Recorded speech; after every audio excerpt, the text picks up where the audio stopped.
This video is going to explore the topic of nets of 3D shapes. Be sure the date and topic are at the top of your page.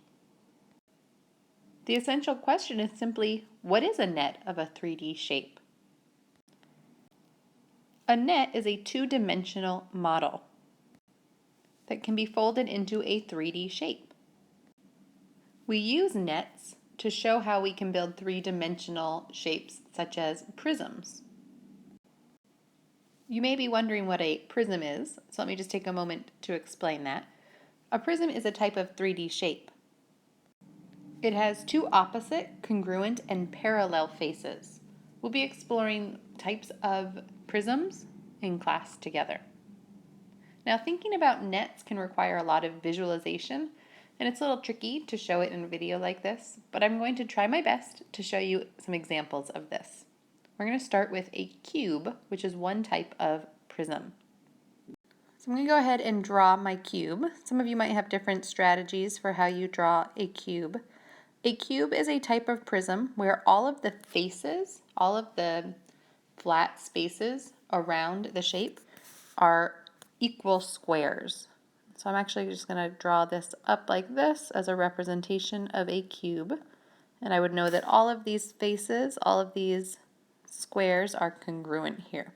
And to show a little depth, I'm going to make my lines like so. So this is my representation of a cube.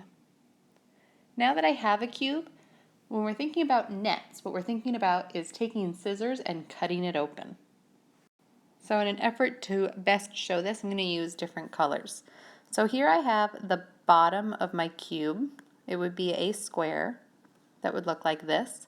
If I'm going to cut my shape open on whatever side I decide to start with, when it unfolds, and lays flat, there's going to be that square right here laying flat on the ground.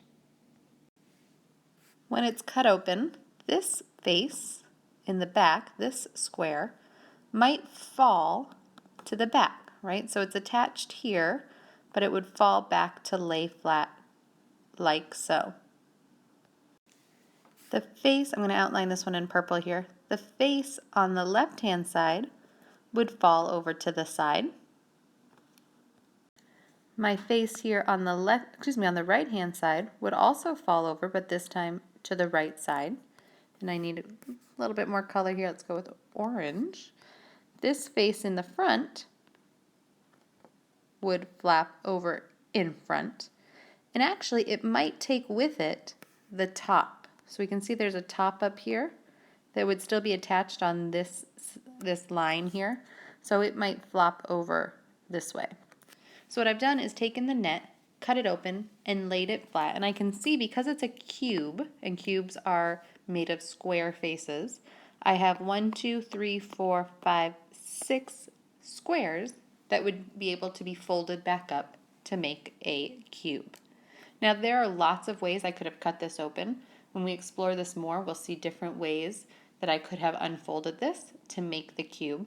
But this is a net that represents a cube, right? So it's a net of a cube. We could build the cube back up by folding this up together. Another type of net we might be able to build is for a triangular prism. So let's see if we can build first a triangular prism. I'm going to start with a triangle that's going to be the front face of my shape, and I'm going to actually build it back a little bit here and make a matching and parallel and congruent triangle. And then I'm going to just sort of show how that would connect there so that you can see that it's sitting on a rectangle. So just like prisms need, it has two triangles. Here's one and here's the other.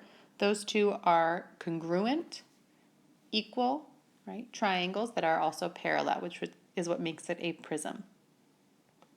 So again, let's see if we can figure out how we could cut this open and turn it into a net. I'm going to start here this time with this rectangle that it's sitting on. So I'm going to draw my rectangle right here.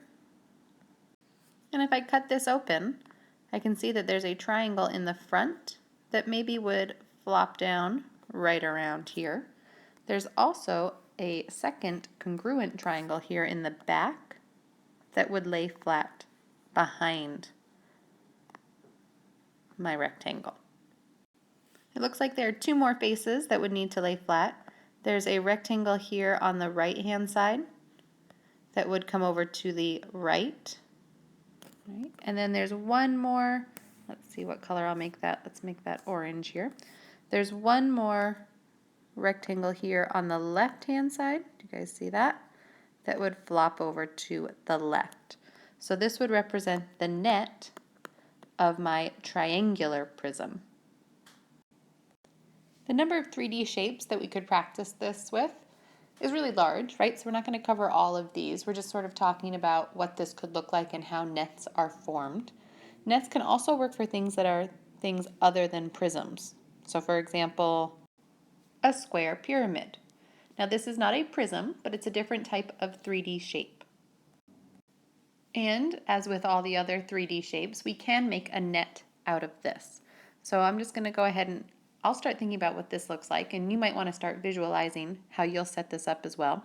I see that its base, what it's sitting on, is this rectangle here. Maybe it's actually, I think it's a square. It must be a square since it's a square pyramid.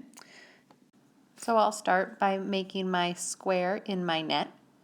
And from my square, I can see that if I folded everything flat, I would have a triangle coming off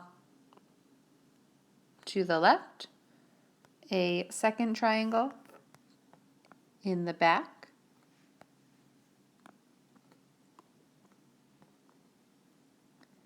a third triangle coming off to the right, and a fourth triangle that would come out in front. So that would be a quick sketch of a net of my square pyramid. For your turn, I'd like you to try something that might be a little tricky. I have a picture here of a standard cereal box, and I want you to try to imagine what it will look like when you open up this cereal box. You don't have to worry about the measurements or being exact. I just want to kind of get a sketch from you of the general shape of what that cardboard looked like before it folded up into a box. And that will give you a chance to practice that essential question of knowing what a net is for this particular 3D shape. We're going to play around with this a lot in class together, so just consider this kind of a little practice run.